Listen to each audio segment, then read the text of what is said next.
MPSC exam preparation या educational चॅनलमध्ये आपले स्वागत आहे. या चॅनलद्वारे स्पर्धा परीक्षांसाठी महत्त्वपूर्ण अशी इन्फॉर्मेशन आम्ही आपल्या चॅनलवर देत असतो. आजच्या व्हिडिओमध्ये आपण स्पर्धा परीक्षांसाठी काही महत्त्वाचे असे 40 क्वेश्चन्स पाहणार आहे. त्यामध्ये पहिला प्रश्न आहे, 1857च्या उठावात क्रांतिकारकाचे मुख्य केंद्र कोणते होते?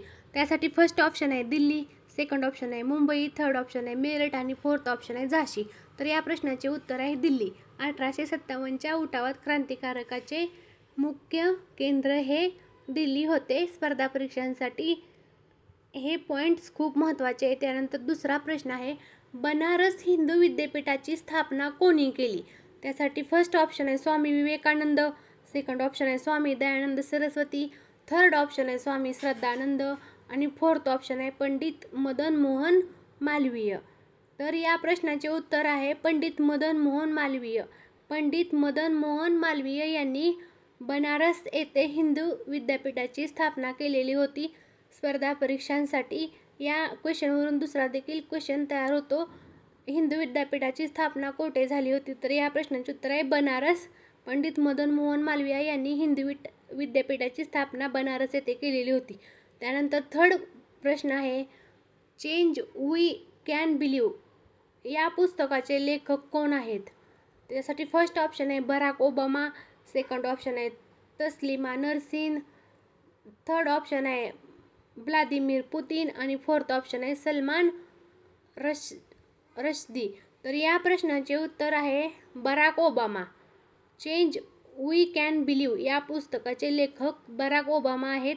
स्पर्धा परीक्षांसाठी पुस्तक, त्यांचे लेखक हे देखील पॉईंट्स महत्त्वाचे आहेत. त्यानंतरचा चौथा प्रश्न आहे, सेवा हमी कायद्यातील सेवा ऑनलाईन देणारे देशातील पहिले राज्य कोणते आहे? त्यासाठी फर्स्ट ऑप्शन आहे महाराष्ट्र, सेकंड ऑप्शन आहे मध्य प्रदेश, थर्ड ऑप्शन आहे उत्तर प्रदेश आणि फोर्थ ऑप्शन आहे तामिळनाडू. तर या प्रश्नाचे उत्तर आहे महाराष्ट्र. सेवा हमी कायद्यातील सेवा ऑनलाईन देणारे देशातील पहिले राज्य हे महाराष्ट्र आहे. आपल्याला स्पर्धा परीक्षांसाठी वेगवेगळ्या सेवा, त्या सेवा सर्वप्रथम कोणत्या राज्यामध्ये सुरू झाल्या यावरती देखील लक्ष द्यायचे आहे. त्यानंतरचा पुढचा प्रश्न आहे, चुंबकाचा शोध प्रथम कोणत्या देशात लागला? त्यासाठी फर्स्ट ऑप्शन आहे इजिप्त, सेकंड ऑप्शन आहे भारत, थर्ड ऑप्शन आहे चीन आणि फोर्थ ऑप्शन आहे ग्रीस. तर या प्रश्नाचे उत्तर आहे ग्रीस. चुंबकाचा शोध सर्वप्रथम ग्रीस या देशामध्ये लागला.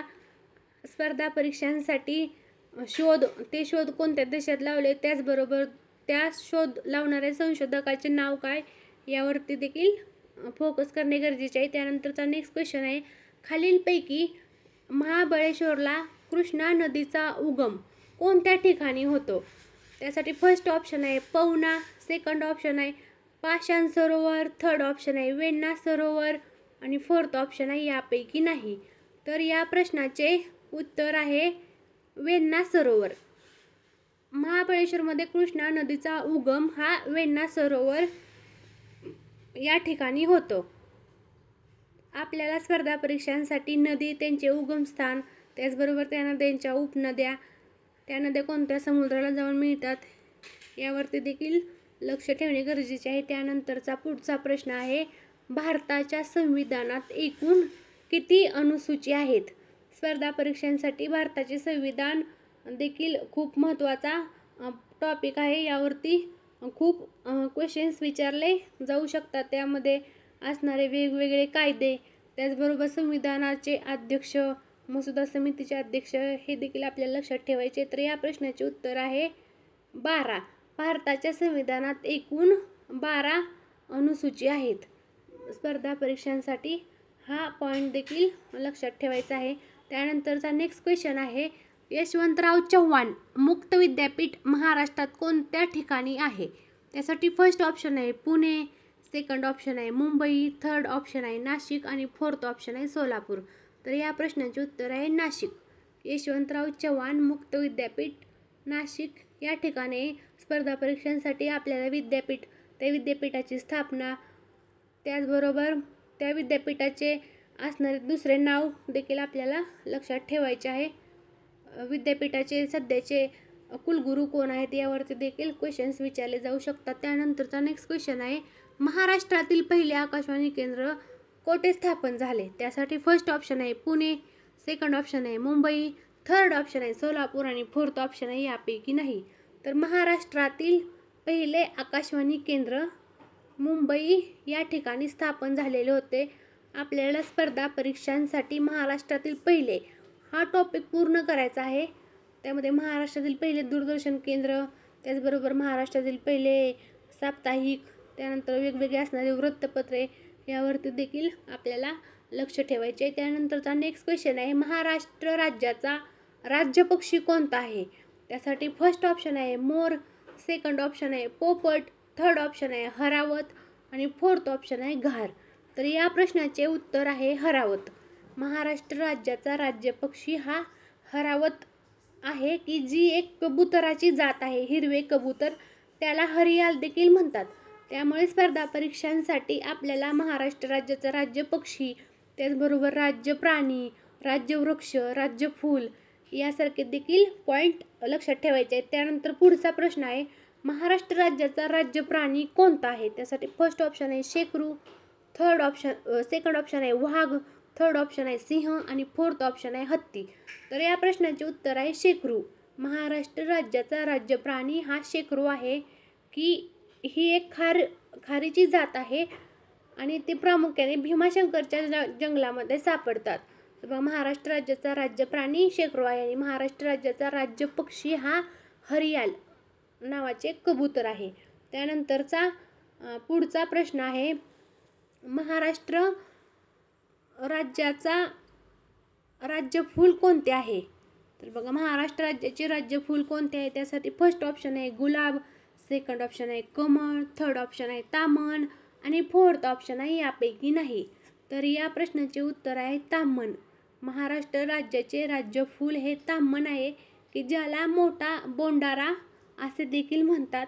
आपल्याला महाराष्ट्र राज्याचे राज्यफूल, राज्य प्राणी, राज्य पक्षी, राज्य वृक्ष, त्याचबरोबर आपल्याला भारत देशाचा देखील राष्ट्रीय प्राणी, राष्ट्रीय फूल हे सगळे पॉईंट केअरफुली लक्षात ठेवायचे आहेत. त्यानंतरचा नेक्स्ट क्वेश्चन आहे, महाराष्ट्रातील पहिले मातीचे धरण कोणते आहे?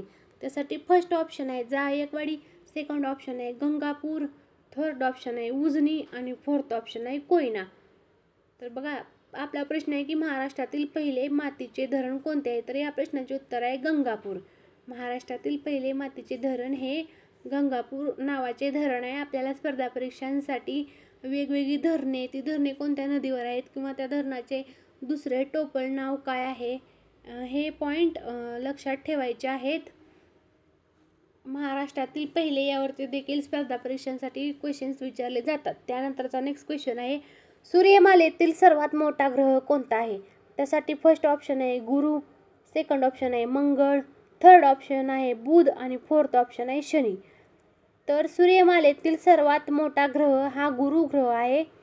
आपल्याला स्पर्धा परीक्षांसाठी सूर्यमाला जो टॉपिक आहे तो पूर्ण लक्षात ठेवायचा आहे. त्यामध्ये सूर्यमालेतील सर्वात लहान ग्रह, त्यानंतर ग्रहाला असलेली वेगवेगळी नावे, त्यानंतर वेगवेगळ्या ग्रहांची वेगवेगळी वैशिष्ट्ये कोणकोणती आहेत, त्यानंतर पृथ्वीपासून सगळ्यात जवळचा ग्रह कोणता, सर्वात दूरचा ग्रह कोणता, हे देखील आपल्याला लक्षात ठेवायचे आहे. त्यानंतरचा नेक्स्ट क्वेश्चन आहे, वानखेडे स्टेडियम कोठे आहे? त्यासाठी फर्स्ट ऑप्शन आहे पुणे, सेकंड ऑप्शन आहे मुंबई, थर्ड ऑप्शन आहे कोलकाता आणि फोर्थ ऑप्शन आहे चेन्नई.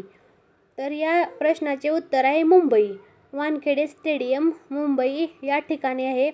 आपल्याला स्पर्धा परीक्षांमध्ये स्टेडियम आणि ते स्टेडियम कोणत्या ठिकाणी आहे किंवा स्टेडियमची बदललेली नावे किंवा मोठे स्टेडियम कोणते यावरती प्रश्न विचारले जातात. त्यानंतरचा नेक्स्ट क्वेश्चन आहे, ग्रीन पार्क स्टेडियम कोठे आहे? त्यासाठी फर्स्ट ऑप्शन आहे चेन्नई, सेकंड ऑप्शन आहे कानपूर, थर्ड ऑप्शन आहे मुंबई आणि फोर्थ ऑप्शन आहे हैदराबाद. तर बघा, स्पर्धा परीक्षांसाठी आपल्याला स्टेडियम आणि त्यांची ठिकाणे लक्षात ठेवायची आहेत. वानखेडे स्टेडियम मुंबई या ठिकाणी आहे. नरेंद्र मोदी स्टेडियम हे गुजरातमध्ये आहे आणि ग्रीन पार्क स्टेडियम हे कानपूर या सिटीमध्ये आहे. स्पर्धा परीक्षांसाठी आपल्याला हा देखील टॉपिक महत्त्वाचा आहे. त्यानंतरचा पुढचा प्रश्न आहे, ईडन गार्डन स्टेडियम कोठे आहे? त्यासाठी फर्स्ट ऑप्शन आहे मुंबई, सेकंड ऑप्शन आहे जयपूर, थर्ड ऑप्शन आहे कोलकाता आणि फोर्थ ऑप्शन आहे चेन्नई. तर बघा आपला प्रश्न आहे, ईडन गार्डन स्टेडियम कोठे आहे? तर या प्रश्नाचे उत्तर आहे Kolkata. Eden garden stadium Kolkata या ठिकाणी. आतापर्यंत आपण 3 स्टेडियम बघितलेले आहेत. वानखेडे स्टेडियम मुंबई, त्यानंतर ग्रीन पार्क स्टेडियम हे कानपूर या ठिकाणी आहे. तर ईडन गार्डन स्टेडियम कोलकाता या ठिकाणी आहे. त्यानंतरचा पुढचा प्रश्न आहे, जगातील सर्वात मोठे बेट म्हणून कोणत्या बेटाला ओळखले जाते? त्यासाठी फर्स्ट ऑप्शन आहे श्रीलंका, सेकंड ऑप्शन आहे ग्रीनलँड, थर्ड ऑप्शन आहे हवाई आणि फोर्थ ऑप्शन आहे वेस्ट इंडिज. तर बघा स्पर्धा परीक्षांमध्ये आपल्याला जगातील सर्वात मोठे यावरती देखील लक्ष ठेवायचे आहे. जगातील सर्वात मोठा महासागर, त्याचबरोबर जगातील सर्वात मोठा खंड. तर या प्रश्नाचे उत्तर आहे ग्रीनलँड. जगातील सर्वात मोठे बेट म्हणून ग्रीनलँड या बेटाला ओळखले जाते. त्यानंतरचा नेक्स्ट क्वेश्चन आहे, 52 दरवाजांचे शहर म्हणून कोणत्या शहराला ओळखले जाते? त्यासाठी फर्स्ट ऑप्शन आहे अमरावती, सेकंड ऑप्शन आहे सांगली, थर्ड ऑप्शन आहे सातारा आणि फोर्थ ऑप्शन आहे छत्रपती संभाजीनगर. तर या प्रश्नाचे उत्तर आहे छत्रपती संभाजीनगर. छत्रपती संभाजीनगर या शहराला 52 दरवाजांचे शहर म्हणून ओळखले जाते. स्पर्धा परीक्षांसाठी आपल्याला शहर आणि त्यांना असणारी टोपण नावे यावरती लक्ष द्यायचे आहे. त्यानंतरचा पुढचा प्रश्न आहे, भारतात हरित क्रांतीची सुरुवात कोणत्या वर्षी झाली? त्यासाठी फर्स्ट ऑप्शन आहे 1960, सेकंड ऑप्शन आहे 1965, थर्ड ऑप्शन आहे 1970 आणि फोर्थ ऑप्शन आहे 1975. तर बघा स्पर्धा परीक्षांमध्ये वेगवेगळ्या क्रांती आणि त्या क्रांतीची सुरुवात केव्हा झाली, त्याचबरोबर त्या क्रांतीची सुरुवात करणारे जनक कोण होते यावरती विचारले जातात. त्याचे उत्तर आहे की भारतात हरित क्रांतीची सुरुवात 1965 साली झाली आणि ती क्रांती कोणत्या क्षेत्राशी रिलेटेड होती हे देखील आपल्याला लक्षात ठेवायचे. त्यानंतरचा नेक्स्ट क्वेश्चन आहे, महाराष्ट्रातील पहिले पक्षी अभयारण्य कोठे आहे? त्यासाठी फर्स्ट ऑप्शन आहे राधानगरी, सेकंड ऑप्शन आहे कर्नाळा, थर्ड ऑप्शन आहे तानसा आणि फोर्थ ऑप्शन आहे देऊळगाव. तर बघा महाराष्ट्रातील पहिले पक्षी अभयारण्य कर्नाळा या ठिकाणी आहे. आपल्याला महाराष्ट्रामध्ये जे काही पहिले जे गोष्टी आहेत त्या लक्षात ठेवायच्या आहेत, जसे की महाराष्ट्रातील पहिले आकाशवाणी केंद्र, दूरदर्शन केंद्र, त्याचबरोबर असणार मातीचे धरण, महाराष्ट्रातील होऊन गेलेल्या पहिल्या व्यक्ती, राज्यपाल, मुख्यमंत्री हे देखील लक्षात ठेवायचे आहे. त्यानंतरचा नेक्स्ट क्वेश्चन आहे, डॉक्टर मनमोहन सिंग हे भारतीय रिझर्व्ह बँकेचे कितवे गव्हर्नर होते? बघा आपला प्रश्न आहे, डॉक्टर मनमोहन सिंग हे भारतीय रिझर्व्ह बँकेचे कितवे गव्हर्नर होते? त्यासाठी फर्स्ट ऑप्शन आहे 12वे, सेकंड ऑप्शन आहे 13वे, थर्ड ऑप्शन आहे 15वे आणि फोर्थ ऑप्शन आहे 10वे. तर या प्रश्नाचे उत्तर आहे 15वे. डॉक्टर मनमोहन सिंग हे भारतीय रिझर्व्ह बँकेचे 15वे गव्हर्नर होते. स्पर्धा परीक्षांसाठी वेगवेगळे गव्हर्नर, त्यानंतर सध्याचे गव्हर्नर कोण आहेत रिझर्व्ह बँकेचे हे देखील लक्षात ठेवायचे आहे. त्यानंतरचा नेक्स्ट क्वेश्चन आहे, राष्ट्रीय शेतकरी दिवस केव्हा साजरा केला जातो? त्यासाठी फर्स्ट ऑप्शन आहे 26 जुलै, सेकंड ऑप्शन आहे 31 मे, थर्ड ऑप्शन आहे 23 डिसेंबर आणि फोर्थ ऑप्शन आहे 30 जानेवारी. आपल्याला वेगवेगळे दिनविशेष देखील लक्षात ठेवायचे आहेत. त्यामध्ये राष्ट्रीय दिनविशेष, आंतरराष्ट्रीय दिनविशेष लक्षात ठेवायचे. तर या प्रश्नाचे उत्तर आहे 23 डिसेंबर. राष्ट्रीय शेतकरी दिवस 23 डिसेंबर रोजी साजरा केला जातो. त्यानंतरचा नेक्स्ट क्वेश्चन आहे, महाकुंभ मेळा 2025 कुठे आयोजित करण्यात आला होता? त्यासाठी फर्स्ट ऑप्शन आहे नाशिक, सेकंड ऑप्शन आहे हरिद्वार, थर्ड ऑप्शन आहे प्रयागराज आणि फोर्थ ऑप्शन आहे उज्जैन. तर बघा आपला प्रश्न आहे, महाकुंभ मेळा 2025 कोठे आयोजित करण्यात आलेला होता? तर या प्रश्नाचे उत्तर आहे प्रयागराज. महाकुंभ मेळा 2025 हा प्रयागराज येथे आयोजित करण्यात आलेला होता. आपल्याला वेगवेगळे स्पर्धा, त्याचबरोबर त्या स्पर्धा कोठे आयोजित केल्या होत्या हे देखील विचारले जाऊ शकते. त्यानंतरचा नेक्स्ट क्वेश्चन आहे, भारतातील सर्वात जास्त लोकसंख्या असलेले राज्य कोणते आहे? त्यासाठी फर्स्ट ऑप्शन आहे केरळ, सेकंड ऑप्शन आहे महाराष्ट्र, थर्ड ऑप्शन आहे उत्तर प्रदेश आणि फोर्थ ऑप्शन आहे राजस्थान. आपला प्रश्न आहे, भारतातील सर्वात जास्त लोकसंख्या असलेले राज्य कोणते आहे? तर या प्रश्नाचे उत्तर आहे उत्तर प्रदेश. भारतामध्ये सर्वात जास्त लोकसंख्या ही उत्तर प्रदेश या राज्यामध्ये आहे. तर भारतातील सर्वात जास्त क्षेत्रफळ असलेले राज्य कोणते आहे? तर या प्रश्नाचे उत्तर आहे राजस्थान. आपल्याला महाराष्ट्राबरोबर भारतातील देखील सर्वात जास्त या गोष्टी लक्षात ठेवायच्या आहेत. त्यानंतरचा पुढचा प्रश्न आहे, महाराष्ट्रातील सर्वात लोकप्रिय नृत्य कोणते आहे? त्यासाठी फर्स्ट ऑप्शन आहे कुचिपुडी, सेकंड ऑप्शन आहे लावणी, थर्ड ऑप्शन आहे कथकली आणि फोर्थ ऑप्शन आहे गरबा. तर बघा, महाराष्ट्रातील सर्वात लोकप्रिय नृत्य कोणते आहे? तर या प्रश्नाचे उत्तर आहे लावणी. लावणी हे महाराष्ट्रातील लोकप्रिय नृत्य आहे. आपल्याला वेगवेगळे राज्य, त्या राज्यांचे नृत्य प्रकार हे देखील लक्षात ठेवायचे आहे. त्यानंतरचा पुढचा प्रश्न आहे, पहिला महाराष्ट्र भूषण पुरस्कार कोणास मिळाला आहे? त्यासाठी फर्स्ट ऑप्शन आहे लता मंगेशकर, सेकंड ऑप्शन आहे पु ल देशपांडे, थर्ड ऑप्शन आहे सचिन तेंडुलकर आणि फोर्थ ऑप्शन आहे यापैकी नाही. पहिला महाराष्ट्र भूषण पुरस्कार कोणाला मिळाला हे आपला प्रश्न आहे.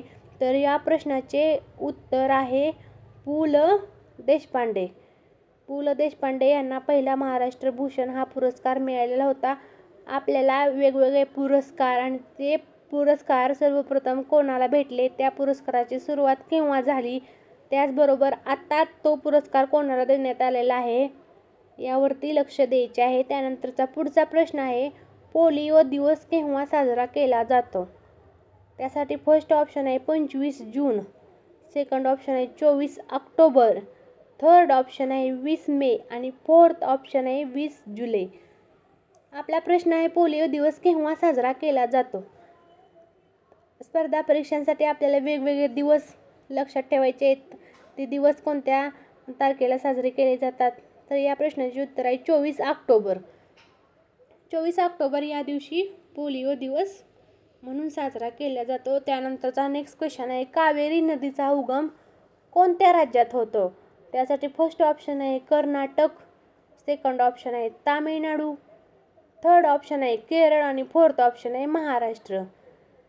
तर बघा, आपल्याला हा प्रश्न आलेला आहे की कावेरी नदीचा उगम कोणत्या राज्यात होतो? तर या प्रश्नाचे उत्तर आहे कर्नाटक. कर्नाटक राज्यामध्ये कावेरी नदीचा उगम होतो. स्पर्धा परीक्षांसाठी नद्या, त्यांचे उगमस्थान हे देखील लक्षात ठेवणे महत्त्वाचे आहे. त्यानंतरचा पुढचा प्रश्न आहे, मराठी गझल सम्राट म्हणून कोणाला ओळखले जाते? त्यासाठी फर्स्ट ऑप्शन आहे कवी ग्रेस, सेकंड ऑप्शन आहे सुरेश भट, थर्ड ऑप्शन आहे केशव कुमार आणि फोर्थ ऑप्शन आहे केशव सूत. तर मराठी गझल सम्राट म्हणून कोणाला ओळखले जाते? तर या प्रश्नाचे उत्तर आहे सुरेश भट. सुरेश भट यांना मराठी गझल सम्राट म्हणून ओळखतात. आपल्याला स्पर्धा परीक्षांसाठी वेगवेगळे कवी, त्यांची टोपल नावे, त्याचबरोबर त्यांनी लिहिलेल्या कादंबऱ्या, नाटक, त्यानंतर त्यांचे असणारे कविता, काव्यसंग्रह हे देखील लक्षात ठेवायचे आहे. त्यानंतरचा पुढचा प्रश्न आहे, पाठीचा कणा असलेल्या प्राण्यांना काय म्हणतात? त्यासाठी फर्स्ट ऑप्शन आहे सस्तनी प्राणी, सेकंड ऑप्शन आहे भूचर, थर्ड ऑप्शन आहे पृष्ठवंशीय आणि फोर्थ ऑप्शन आहे अपृष्ठवंशीय. तर बघा, आपला प्रश्न आहे, पाठीचा कणा असणाऱ्या प्राण्यांना काय म्हणतात? तर या प्रश्नाचे उत्तर आहे पृष्ठवंशीय. ज्या प्राण्यांना पाठीचा कणा असतो त्यांना पृष्ठवंशीय प्राणी असे म्हणतात. आपल्याला प्राणी, त्यांचे वर्गीकरण, त्याचबरोबर प्राण्यांचे जीवनचक्र हे देखील विचारले जाऊ शकते. त्यानंतरचा नेक्स्ट क्वेश्चन आहे, गुजराती भाषेचे आद्यकवी म्हणून कोणाला ओळखतात? त्यासाठी फर्स्ट ऑप्शन आहे चैतन्य महाप्रभू, सेकंड ऑप्शन आहे शंकरदेव, थर्ड ऑप्शन आहे संत नरसी मेहता आणि फोर्थ ऑप्शन आहे संत कबीर. तर बघा, आपला प्रश्न आहे, गुजराती भाषेचे आद्यकवी म्हणून कोणाला ओळखतात? तर या प्रश्नाचे उत्तर आहे संत नरसी मेहता. संत नरसी मेहता यांना गुजराती भाषेचे आद्यकवी म्हणून ओळखतात. आपल्याला वेगवेगळ्या भाषा, त्यांचे आद्यकवी माहीत असणे गरजेचे आहे. स्पर्धा परीक्षांसाठी हे पॉईंट देखील महत्त्वाचे आहेत. त्यानंतरचा नेक्स्ट क्वेश्चन आहे, स्थानिक शासन हा लोकशाहीचा कणा आहे असे कोणी म्हटले आहे? त्यासाठी फर्स्ट ऑप्शन आहे महात्मा फुले, सेकंड ऑप्शन आहे महात्मा गांधी, थर्ड ऑप्शन आहे लॉर्ड मेयो आणि फोर्थ ऑप्शन आहे विलियम रॉबर्टसन. तर बघा या प्रश्नाचे उत्तर आहे विलियम रॉबर्टसन. स्थानिक शासन हा लोकशाहीचा कणा आहे असे विलियम रॉबर्टसन यांनी म्हटलेले आहेत. आपल्याला वेगवेगळे नेते त्यांच्या घोषणा, त्याचबरोबर क्रांतिकारक त्यांच्या घोषणा, त्यांचे महत्त्वाचे असे वाक्य लक्षात ठेवायचे. त्यानंतरचा पुढचा प्रश्न आहे, महाराष्ट्रातील सर्वात मोठे शिखर कोणते आहे? त्यासाठी फर्स्ट ऑप्शन आहे कळसुबाई, सेकंड ऑप्शन आहे बैराट, थर्ड ऑप्शन आहे साल्हेर आणि फोर्थ ऑप्शन आहे त्र्यंबकेश्वर. तर या प्रश्नाचे उत्तर आहे कळसुबाई. महाराष्ट्रातील सर्वात मोठे शिखर किंवा सर्वात उंच शिखर हे कळसुबाई हे आहे. स्पर्धा परीक्षांमध्ये हा प्रश्न खूप वेळा विचारलेला आहे. आपल्याला शिखर आणि त्या शिखरांचा उंचीनुसार क्रम देखील लक्षात ठेवायचे, कारण आपल्याला जोड्या लावामध्ये देखील हे विचारले जाऊ शकतात, शिखर आणि त्यांची उंचीच्या जोड्या लावा. त्यानंतरचा नेक्स्ट क्वेश्चन आहे, महाराष्ट्रातील खनिज संपत्तीचे प्रमुख क्षेत्र कोणते आहे? त्यासाठी फर्स्ट ऑप्शन आहे पूर्व विदर्भ, सेकंड ऑप्शन आहे खानदेश, थर्ड ऑप्शन आहे मराठवाडा आणि फोर्थ ऑप्शन आहे पश्चिम महाराष्ट्र. महाराष्ट्रातील खनिज संपत्तीचे प्रमुख क्षेत्र हे पूर्व विदर्भ क्षेत्रामध्ये महाराष्ट्रातील खनिज संपत्ती सापडते आणि हे महाराष्ट्रातील खनिज संपत्तीचे प्रमुख क्षेत्र आहे. आपल्याला वेगवेगळे खनिज संपत्ती त्यांची नावे, त्याचबरोबर ते कोणत्या ठिकाणी सापडतात, कोणत्या जिल्ह्यामध्ये त्यांचे सापडण्याचे प्रमाण जास्त आहे हे लक्षात ठेवायचे आहे. त्यानंतरचा नेक्स्ट क्वेश्चन आहे, कोकणातील सर्वात दक्षिणेकडील नदी कोणती आहे? तर या प्रश्नासाठी ऑप्शन आहेत, फर्स्ट ऑप्शन आहे देवगड, सेकंड ऑप्शन आहे तेरेखोल, थर्ड ऑप्शन आहे कर्ले आणि फोर्थ ऑप्शन आहे यापैकी नाही. तर या प्रश्नाचे उत्तर आहे तेरेखोल. कोकणातील सर्वात दक्षिणेकडील नदी ही तेरेखोल आहे. आपल्याला वेगवेगळ्या नद्या, त्या नद्यांची दिशा म्हणजे पश्चिम वाहिनी आहे का पूर्व वाहिनी आहे, त्याचबरोबर त्या नद्या कोणत्या समुद्रास, महासागरास, उपसागरास जाऊन मिळतात हे माहीत असायला पाहिजे. त्यानंतरचा नेक्स्ट क्वेश्चन आहे, सैनिक जिल्हा म्हणून कोणत्या जिल्ह्यास ओळखले जाते? त्यासाठी फर्स्ट ऑप्शन आहे सातारा, सेकंड ऑप्शन आहे पुणे, थर्ड ऑप्शन आहे कोल्हापूर आणि फोर्थ ऑप्शन आहे यापैकी नाही. तर सैनिक जिल्हा म्हणून सातारा या जिल्ह्यास ओळखले जाते. आपल्याला वेगवेगळे जिल्हे, त्या जिल्ह्याला असणारे टोपल नावे हे लक्षात ठेवायचे, जसे की ज्वारीचे कोठार म्हणून सोलापूर जिल्ह्याला ओळखले जाते. असे प्रत्येक जिल्ह्याला असणारी नावे आपल्याला माहीत असणे गरजेचे आहे. त्यानंतरचा पुढचा प्रश्न आहे, भारतातील सेंद्रिय शेती करणारे पहिले राज्य कोणते आहे? त्यासाठी फर्स्ट ऑप्शन आहे मेघालय, सेकंड ऑप्शन आहे गोवा, थर्ड ऑप्शन आहे सिक्कीम आणि फोर्थ ऑप्शन आहे महाराष्ट्र. तर आपला प्रश्न आहे की भारतातील सेंद्रिय शेती करणारे पहिले राज्य कोणते आहे?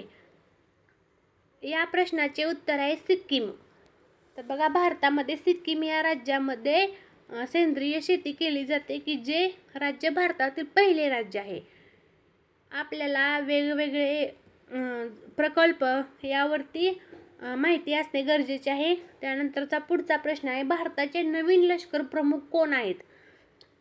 त्यासाठी फर्स्ट ऑप्शन आहे मनोज पांडे, सेकंड ऑप्शन आहे उपेंद्र द्विवेदी, थर्ड ऑप्शन आहे अनिल चौहान आणि फोर्थ ऑप्शन आहे आर हरिकुमार. आपला प्रश्न आहे, भारताचे नवीन लष्कर प्रमुख कोण आहेत? तर या प्रश्नाचे उत्तर आहे उपेंद्र द्विवेदी. उपेंद्र द्विवेदी हे भारताचे नवीन लष्कर प्रमुख आहेत. बघा अशा प्रकारे भारताचे नवीन लष्कर प्रमुख हे आपले उपेंद्र द्विवेदी आहेत. हा देखील पॉईंट महत्त्वाचा आहे. त्यानंतरचा पुढचा प्रश्न आहे, भावार्थ दीपिका हा ग्रंथ कोणी लिहिला आहे? त्यासाठी फर्स्ट ऑप्शन आहे संत ज्ञानेश्वर महाराज, सेकंड ऑप्शन आहे संत तुकाराम महाराज, थर्ड ऑप्शन आहे संत एकनाथ महाराज आणि फोर्थ ऑप्शन आहे यापैकी नाही. तर या प्रश्नाचे उत्तर आहे संत ज्ञानेश्वर महाराज. संत ज्ञानेश्वर महाराजांनी भावार्थ दीपिका हा ग्रंथ लिहिलेला आहे. त्याचबरोबर त्यांनी अमृतानुभव, ज्ञानेश्वरी यांसारखे देखील ग्रंथ लिहिलेले आहेत. संत ज्ञानेश्वर महाराजांची समाधी ही आळंदी या ठिकाणी आहे. आपल्याला स्पर्धा परीक्षांसाठी हे देखील क्वेश्चन्स विचारले जाऊ शकतात.